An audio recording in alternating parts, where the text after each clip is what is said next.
Good morning everyone. Today is 17th of September and we are here to solve most complicated issue of the students what to read in The Hindu and basically how to read The Hindu.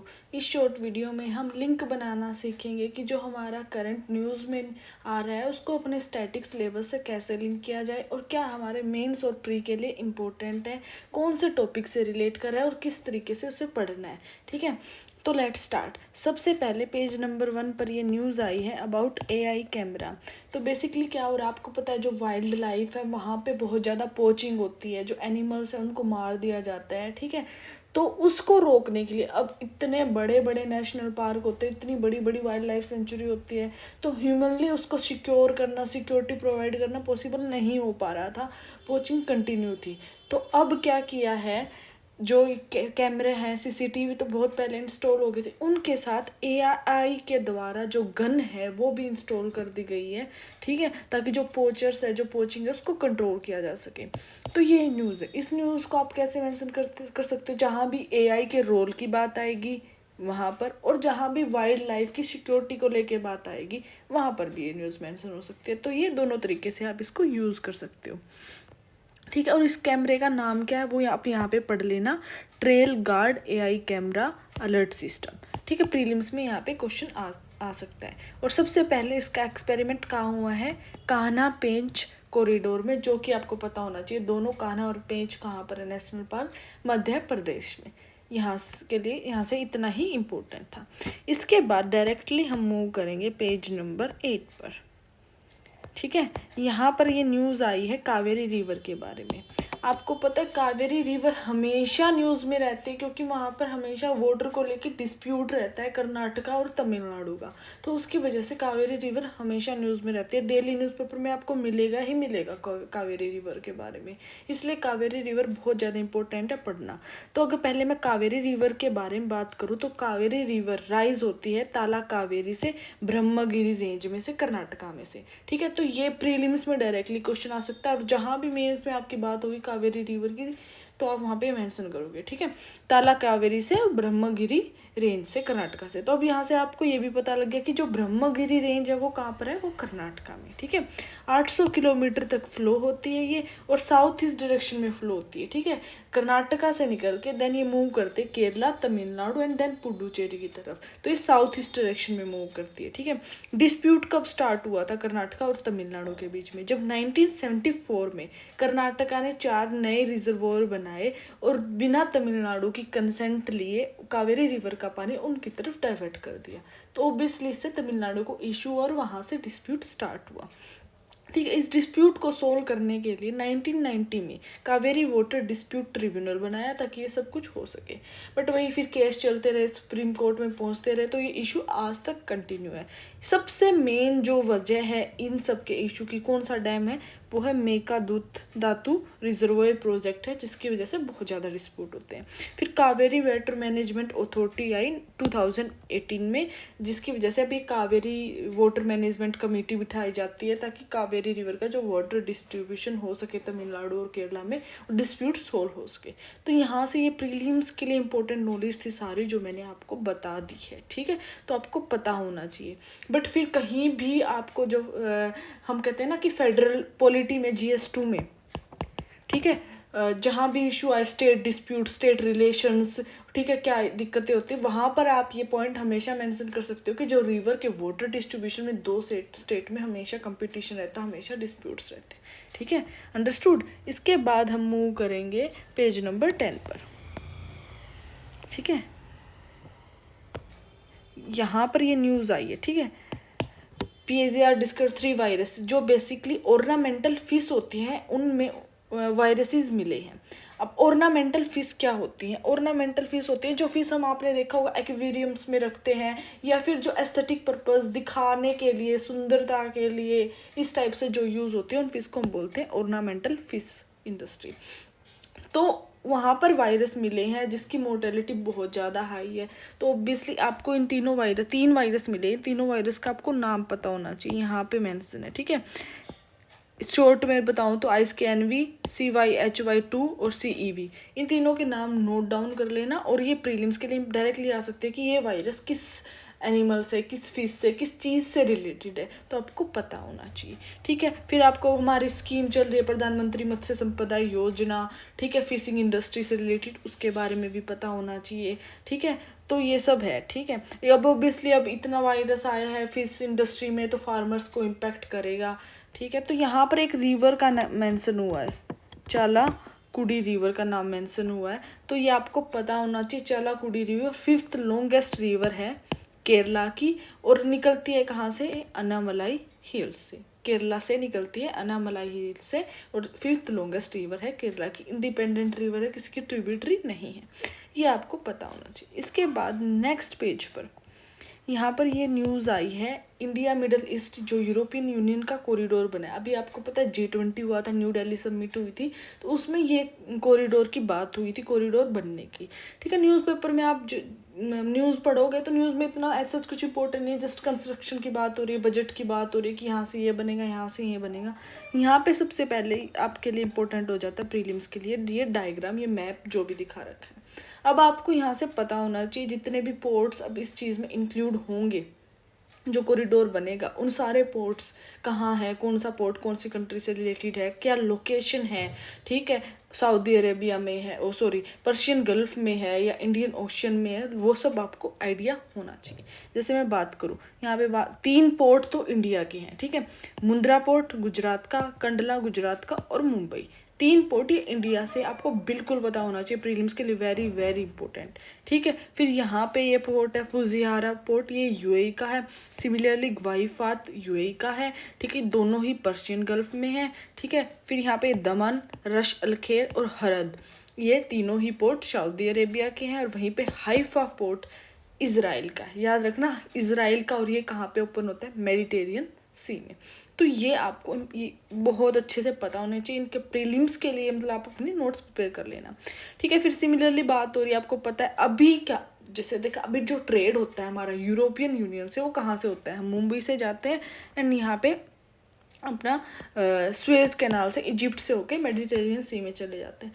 But अगर हम इस चीज़ को bypass कर रहे हैं, अब हम red सी में हमें एंटर होने की जरूरत नहीं, हम डायरेक्ट जाएंगे पर्शियन गल्फ से, यहाँ से पोर्ट से, और यहाँ से निकल जाएंगे। तो ऑब्वियसली हम अपना डिस्टेंस शॉर्ट कर रहे हैं, हम अपना पैसा भी बचा रहे हैं, हम अपना टाइम भी बचा रहे हैं। बट अब कहना है कि जो यहाँ पे इजिप्ट है, जो स्वेज कैनाल से पैसा कमा रहा है, चार्जेस ले रहा है जब हम वहाँ से पास होते हैं, तो उसको दिक्कत हो सकती है इस कॉरिडोर से।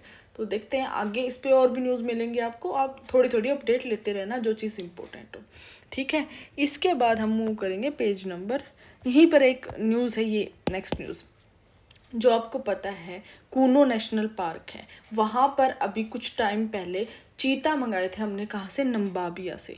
ठीक है, तो वहाँ अब तक तो उनको ना एकदम सर्विलेंस में रखा जा रहा था, अभी प्रॉपर उनको जंगल में जो है पार्क में, नेशनल पार्क में छोड़ा नहीं था। तो अब बात हो रही है कि उनको जो विंटर है उनमें छोड़ दिया जाएगा, बट उनके जो कॉलर्स हैं उनको ना एक कॉलर पहना रखे हैं, आप इस फोटो में भी देख सकते हो, एक आइडेंटिफिकेशन मार्क की तरह, तो वो पहना के रखेंगे ताकि उनकी मॉनिटरिंग हो सके, अच्छे से समझ आ सके कि अच्छा ये अभी रिलीज़ किया है, और ये उनकी आइडेंटिफिकेशन के लिए, मॉनिटरिंग के लिए कि वो कैसे एडजस्ट करते हैं पार्क में। तो ये न्यूज़ है। ठीक है, ज़्यादा कुछ नहीं, कि अपडेट थी बस। ठीक है, फिर उसके बाद हम मूव करेंगे पेज नंबर 15 पर। ठीक है, यहाँ पर ये न्यूज़ आई है, नीफा वायरस, आपको पता है नीफा वायरस चल रहा है, एक बैट बोर्न वायरस है। ठीक है, जो जूनेटिक डिजीज़ है, बेसिकली एनिमल टू ह्यूमंस को हो रहा है, और केरला में कोझिकोडे डिस्ट्रिक्ट में इसके काफ़ी केसेस आ रहे हैं, और डेथ्स भी हो रही, हाई मोर्टेलिटी है इस वायरस की। तो अब यहाँ पे बात हो रही है कि केरला में ही क्यों हो रहा है, इंडिया में बाकी स्टेट्स में क्यों नहीं हो रहा। तो आप एक बार गो थ्रू कर लेना, इतनी डिटेल्ड कुछ नहीं है, इतना इंपॉर्टेंट नहीं है हमारे एग्जाम पर्पस के लिए, बट बस एक ही मेन पॉइंट है, मैं आपको बता देती हूँ कि बाकी 9 स्टेट्स में ना हमें जो बैट्स हैं उनमें एंटीबॉडी मिली है। ठीक है, तो उसकी वजह से वो वायरस वहाँ पर स्प्रेड नहीं हो पाता है। ठीक है, तो उस चीज़ों के बारे में बात है, आप थोड़ा सा गो थ्रू कर लेना। ठीक है, फिर यहाँ पे बहुत ज़्यादा इम्पोर्टेंट न्यूज़ आई है ग्लोबल बायोफ्यूल अलायंस के बारे में, आर्टिकल है बेसिकली। आपको पता है अभी G20 हुआ, उसमें ग्लोबल बायोफ्यूल अलायंस की बात हुई। ठीक है, तो इसके बारे में न्यूज़ है, तो अब मतलब वही है कि जो मेंबर थे, फाउंडिंग मेंबर कौन कौन है इसके, इंडिया, यूएस एंड ब्राज़ील, वो एक्सटेंड हो गए, Italy, south Africa, Canada, Argentina, उन्होंने भी इसको ज्वाइन कर लिया है। ठीक है, तो पहली बात तो कि आपको समझना होगा कि बायोफ्यूल क्या होता है। बायोफ्यूल कुछ नहीं होता, लिक्विड फ्यूल होता है जो हम प्रिपेयर करते हैं, डिराइव करते हैं बायोमास से। अल्टरनेटिव होता है टू पेट्रोल डीजल। जो फॉसिल फ्यूल्स, देखो पेट्रोल डीजल ये सब कहाँ से आते हैं फ्यूल्स, ये फॉसिल फ्यूल्स हैं जो एंसेस्टर से, जो दब के और कोल से और इन सब चीज़ों से निकलते हैं। बट वहीं जब हम बायोफ्यूल की बात करते हैं, बायोफ्यूल ये बायोमास से जनरेट हुआ हो लिक्विड फ्यूल है, दैट्स इट। ये एक अल्टरनेट है जो हम यूज़ कर सकते हैं अपने जो पेट्रोल डीजल है उन सब के। हम कार्बन एमिशन को कम कर सकते हैं, एनवायरनमेंट को सेव करने के लिए हम बायोफ्यूल पे शिफ्ट कर सकते हैं। तो ये सब कुछ होता है, ठीक है। तो उसके बाद यहाँ पे अब बात देखो, यहाँ पे ना आपको ना दो चीज़ें समझनी होंगी। पहली बात तो ये कि आपको पता है बायोफ्यूल की 4th जनरेशन आ गई, 1st, 2nd, 3rd, 4th। ये क्या है, जिस अलग अलग जनरेशन में हमने अलग अलग एक्सपेरिमेंट, अलग अलग तरीके से बायोफ्यूल बनाने की कोशिश करी है।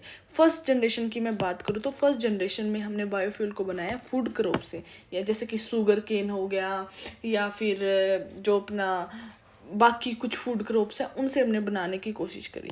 तो ये क्या हुआ, ये कार्बन पॉजिटिव है, ठीक है। और इससे दो नुकसान हुए। एक, जो हमारा खाना था, जो फूड क्रॉप्स थी, वो डाइवर्ट हो रही थी बायोफ्यूल बनाने में, फूड इनसिक्योरिटी बढ़ रही थी, लोगों को फूड कम मिल रहा था, ठीक है। और ये कार्बन पॉजिटिव भी था। कार्बन पॉजिटिव मतलब जितना, मतलब ये कार्बन रिलीज कर रहा था, ठीक है, कुछ एक्स्ट्रा हमें बेनिफिट नहीं हो रहा था।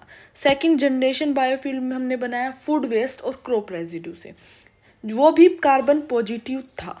बट अभी भी ना हम जो ग्लोबल बायोफ्यूल अलायंस में बात हुई, हम 2nd जनरेशन बायोफ्यूल ही यूज़ करेंगे, 2nd जनरेशन ही यूज़ करेंगे। अब आप बोलोगे कि ये तो कार्बन पॉजिटिव है, अभी भी कार्बन रिलीज हो रहा है, तो हम 2G क्यों यूज़ कर रहे हैं, 2nd जनरेशन का क्या फ़ायदा है हमें बायोफ्यूल यूज़ करने का। तो इसके 4 फ़ायदे मैं अगर आपको गिनवाऊँ, पहली बात तो जो जितना फूड वेस्ट होता है, जो क्रॉप रेजिड्यू बचता है, वो यूज़ हो जाएगा। सेकंड, जो फार्मर्स हैं जिनका वेस्ट होता है ये सब, उनको हेल्प होगी, थोड़ी बहुत मॉनेटरी बेनिफिट मिल जाएगा। थर्ड, इंडिया की जो डिपेंडेंस है सऊदी कंट्रीज़ पे, गल्फ कंट्रीज़ पे पेट्रोल डीजल को लेके, हम अभी भी 87% अपना जो क्रूड ऑयल है वो इंपोर्ट करते हैं। तो इंपोर्ट डिपेंडेंस रिड्यूस होगी हमारी, ठीक है। जब भी कहीं वॉर होता है तो इंडिया को दिक्कत हो जाती है। अभी यूक्रेन वॉर से भी काफ़ी इम्पेक्ट हुआ था हमें, क्योंकि हम रसिया से भी इम्पोर्ट करते हैं ऑयल, तो ठीक है। और लास्ट फायदा ये है कि बेशक से कार्बन रिलीज हो रहा हो, पर बहुत कम हो रहा है compare to petrol and diesel, उनके अल्टरनेटिव ये बहुत अच्छा ऑप्शन है, ठीक है। ये बात है 2G की। फिर वहीं पे 3rd जनरेशन जो बायोफ्यूल हमने बनाया, वो बनाया हमने एल्गी से, और ये है कार्बन न्यूट्रल। जितना ये एनवायरनमेंट से एब्जॉर्ब करता है उतना ही रिलीज करता है, ना ये कोई एड ऑन करता है ना ये कोई लेता कार्बन। 4th जनरेशन हमने बनाया जेनेटिकली इंजीनियर्ड माइक्रो ऑर्गेनिज्म से, जो है कि कार्बन नेगेटिव हमारे एनवायरनमेंट से कार्बन को एब्जॉर्ब करता है कंपेयर टू वो जितना रिलीज करता है, तो मतलब ये कार्बन को कम करता है हमारे एनवायरनमेंट में। तो ये आपको पता होना चाहिए प्रीलिम्स के लिए हमेशा, इवन मेंस के लिए भी बहुत ज़्यादा इंपॉर्टेंट है। तो अभी जो बायोफ्यूल अलायंस की बात हुई उसमें हम कौन सा बायोफ्यूल यूज़ करेंगे, 2nd जनरेशन, ये आपको पता होना चाहिए, और मैंने उसके रीज़न भी आपको बहुत अच्छे से समझा दिए, ठीक है। फिर उसके बाद अब हम मूव करेंगे पेज नंबर 17 पर। यहाँ पर ये देखो न्यूज़ आई है ग्लोबल गवर्नेंस, ग्लोबल साउथ की। आपको पता है ग्लोबल साउथ कितना ज़्यादा न्यूज़ में चल रहा है, इवन अब G20 तक ग्लोबल साउथ की बात हो रही है। आपको पता होना चाहिए ग्लोबल साउथ क्या है, कि जो साउथ कोऑपरेशन, जो साउथ की कंट्री है, डेवलप्ड कंट्री मोस्टली नॉर्थ में है, यूरोपियन यूनियन हो गया, और ये जो USA है, कनाडा है, ये सब डेवलप्ड कंट्रीज नॉर्थ में है, और साउथ थोड़ी सी डेवलपिंग कंट्रीज। तो अब साउथ की कोऑपरेशन की बात हो रही है, वहीं पे ग्लोबल साउथ की बात हो रही है, और ग्लोबल साउथ के लीडर एज ए इंडिया को देखा जा रहा है।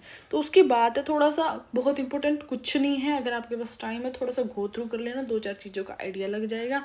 यहाँ पर एक इंपॉर्टेंट चीज़ है ब्रेंडेंट लाइन के बारे में, वो आपको पता होना चाहिए प्रीलिम्स के लिए कि ब्रेंडेंट लाइन क्या है। बेसिकली एक लाइन है जो डिवाइड करती है जो नॉर्थ डेवलप्ड वर्ल्ड है, मैंने जो अभी बताया यूरोप हो गया, फिर रशिया एंड उधर अमेरिका, उसको साउथ जो डेवलपिंग वर्ल्ड है उससे जो सेपरेट करते हैं, उस लाइन को हम कहते हैं ब्रेंडेंट लाइन, ठीक है। और फिर यहाँ पे ये बात हो रखी है कि जो ग्लोबल साउथ है, किसने पहली बार ये टर्म दी, 1969 में कार्ल ओग्लेसी बी ने दी थी। तो ये थोड़ा सा आप गो थ्रू कर लेना। ठीक है। उसके बाद नेक्स्ट पेज पर यहाँ पर ये न्यूज़ आई है, जो टी के प्राइसेस हैं वो गिर रहे हैं, तो ऑब्वियसली फार्मर्स को इम्पैक्ट करेंगे, ठीक है, हमारा एक्सपोर्ट बढ़ेगा, वो सब चीज़ें हैं। तो न्यूज़ इतनी इंपॉर्टेंट नहीं है, बट यहाँ से पढ़ना इंपॉर्टेंट हो जाता है टी के बारे में। टी बोर्ड कहाँ पर है हमारा? कोलकाता में है। 2 जोनल ऑफिस हैं, जोरहट असम में और कूनूर तमिलनाडु में। बात करें कि टी की जो टेम्परेचर कंडीशन है किन पे ग्रो होता है, तो 21 degree Celsius to 29 degree Celsius temperature बीच में होना चाहिए। रेनफॉल 150 टू 200 सेंटीमीटर होनी चाहिए, और जो सोयल है वो वेल ड्रेन, मतलब मॉइस्चर प्रॉपर होना चाहिए, और high amount of organic matter होना चाहिए। वहीं ये मोस्टली स्लोपी एरियाज में होता है, ठीक है। तो ये चीज़ आपको पता होनी चाहिए। आज के न्यूज़पेपर में यही था। Thank you so much.